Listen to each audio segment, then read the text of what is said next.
This is the advanced manual, Speaking to Inform, subject number 2, Resources for Informing. And the name of his speech is Massacre in Paris.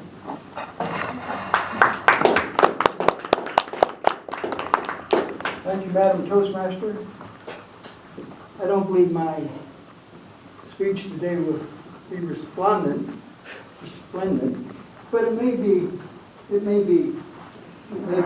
memorable. Allah Akbar! Allah Akbar! Allah Akbar! You can see me, but you can't see what's in my mind.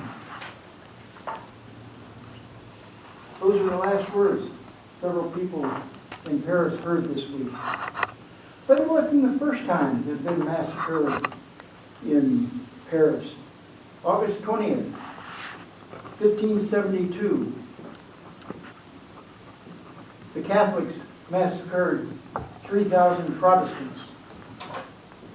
So you see, the cause of the massacres were the same: religious intolerance. Islam is an Arabic word meaning surrender, and denotes the act of submission of the believer, the Muslim, who surrenders himself to the will of God as revealed through the Prophet Muhammad.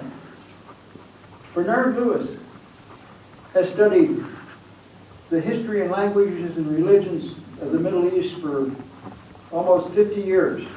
According to him, the idea of any group of persons, any kind of activities, any part of human life, in any sense is outside the scope of religious law and jurisdiction, is alien to the Muslim thought.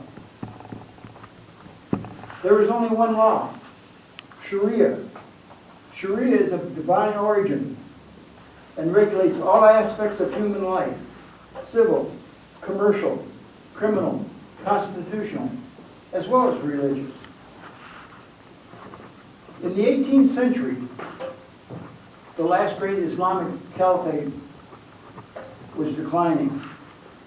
A radical theologian by the name of Ibn al-Wahhab argued that the Islamic world had abandoned the true faith of God as revealed through the Prophet Muhammad. The remedy was a return to the pure and original Islam. His version, he said, was the true and original Islam. He maintained that any Muslim who did not follow him should be killed. Their wives and daughters should be violated, and their property should be confiscated.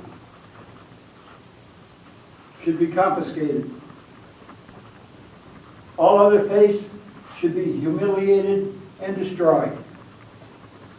With this terrible doctrine, the basis was laid for two and a half centuries of Islamic fundamentalism and ultimately global terrorism.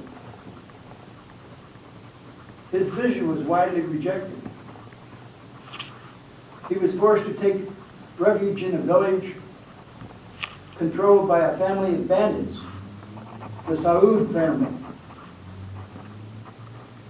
In his book, The Two Faces of Islam, Stephen Schwartz relates a historic event that happened in that village.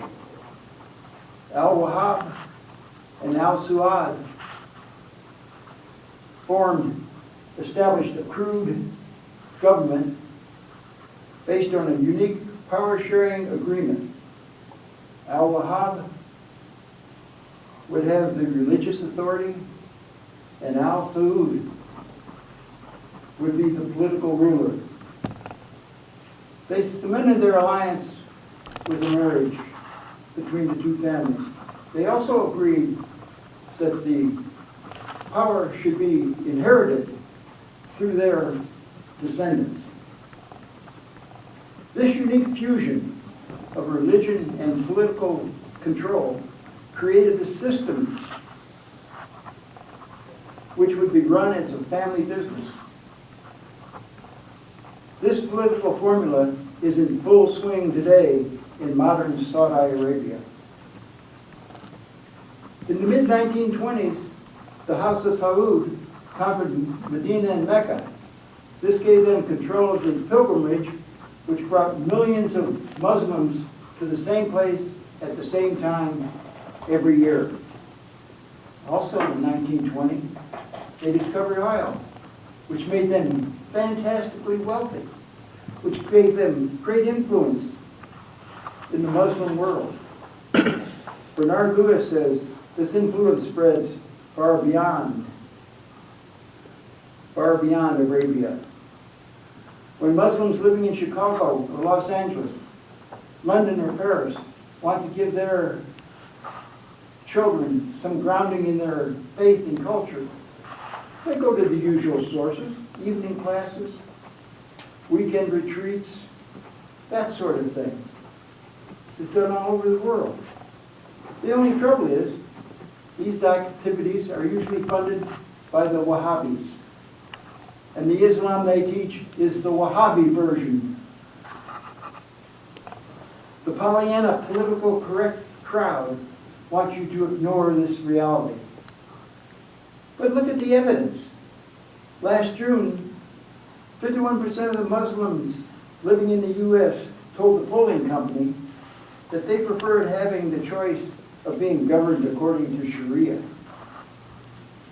The Pew Research reports that 60% of Muslim Americans under the age of 30 are more loyal to Islam than they are to America. Well, what do enlightened Muslims say?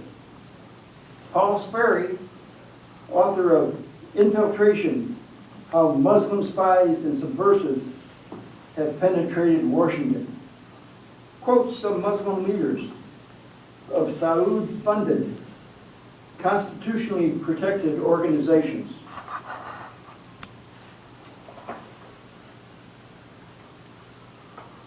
The head of the FIQH, FIUC, Council of North America, which dispenses Islamic rulings, and he's also the head of the North American Trust, which owns most of the mosques in the U.S., quote, as Muslims, we should participate in the system to safeguard our interest and try to bring gradual change. But we must not forget that Allah's rules have to be established in all lands, and all our efforts should lead to that direction. The leader of the Council of American Islamic Relations, the top Muslim lobbying group in Washington, says, Islam isn't in America to be equal to any faith, but to become dominant. The Quran should be the highest authority in America, and Islam the only accepted religion on earth.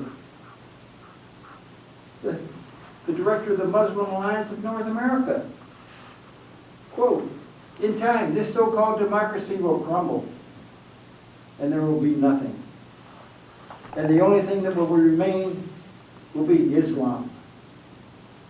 The president of Sutuma College in Berkeley, California, says, quote, if we put a nationwide infrastructure in place and marshal our resources, we'd take over this country in a very short time. What a great victory it will be for Islam to have this country in the fold of the Muslims. Bernard Lewis concludes, we must bring them freedom or they will destroy us.